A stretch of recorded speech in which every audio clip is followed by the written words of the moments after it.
रेखा गुप्ता ईश्वर की शपथ लेती हूँ कि मैं विधि द्वारा स्थापित भारत के संविधान के प्रति सच्ची श्रद्धा और निष्ठा रखूंगी। दिल्ली विधानसभा चुनाव 2025 में बीजेपी ने प्रचंड बहुमत हासिल कर आम आदमी पार्टी को सत्ता से बेदखल कर दिया। लेकिन इस जीत के पीछे कौन था सबसे बड़ा चाणक्य? जवाब है केंद्रीय गृह मंत्री अमित शाह।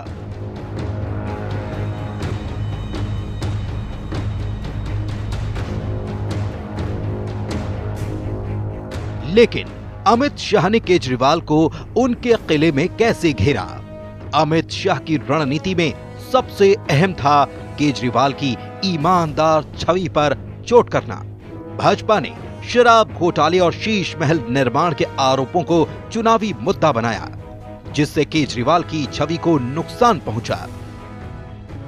आपदा को हटाने का मतलब है 10 साल के केजरीवाल के भ्रष्टाचार को जवाब देना। आपदा को हटाने का मतलब है 10 साल के तुष्टीकरण का जवाब देना। लेकिन सिर्फ आरोपों से चुनाव नहीं जीते जाते। शाह ने हर विधानसभा सीट पर बारीकी से नजर रखी। केंद्रीय मंत्रियों को सीटों की जिम्मेदारी दी गई। आरएसएस कार्यकर्ताओं को बूथ स्तर पर सक्रिय किया गया और हर दिन चुनावी रिपोर्ट तैयार की गई। इसके अलावा यूपी और उत्तराखंड के नेताओं की एक विधानसभा में ड्यूटी लगाई गई। कई बार रात के 2 बजे भी अमित शाह दिल्ली पर मीटिंग करते थे। ये अमित शाह की रणनीति का ही हिस्सा था कि बीजेपी ने बड़ी रैलियों की जगह छोटी सभाओं और डोर टू डोर कैंपेन पर फोकस किया।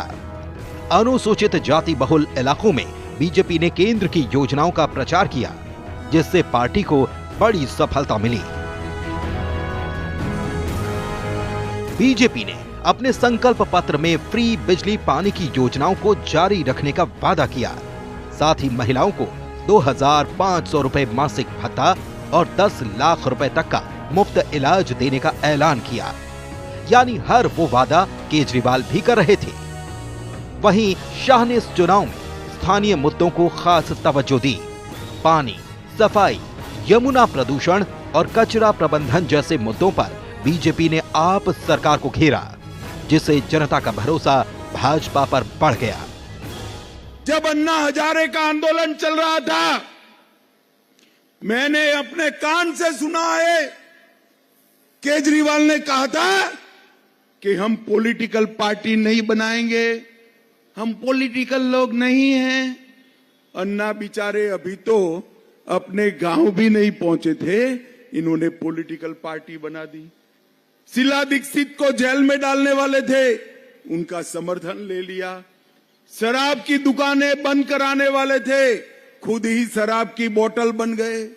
यमुना में डुबकी लगाने वाले थे, डुबकी नहीं लगाई, हमने उनके कटआउट को डुबकी लगाई तो कटआउट भी बेचारा आईसीयू में भर्ती करना पड़ा है, उनके कटआउट को भी भर्ती करना। दिल्ली चुनाव में बीजेपी ने ध्रुवीकरण से बचते हुए अल्पसंख्यक वोटों को बांटने की रणनीति अपनाई।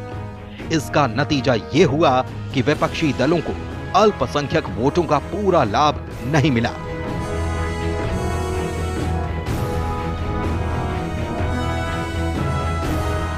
अमित शाह की रणनीति ने दिल्ली पर विजय पाली, तो क्या अब अगला निशाना बिहार का चुनाव है? Bureau report, news 18।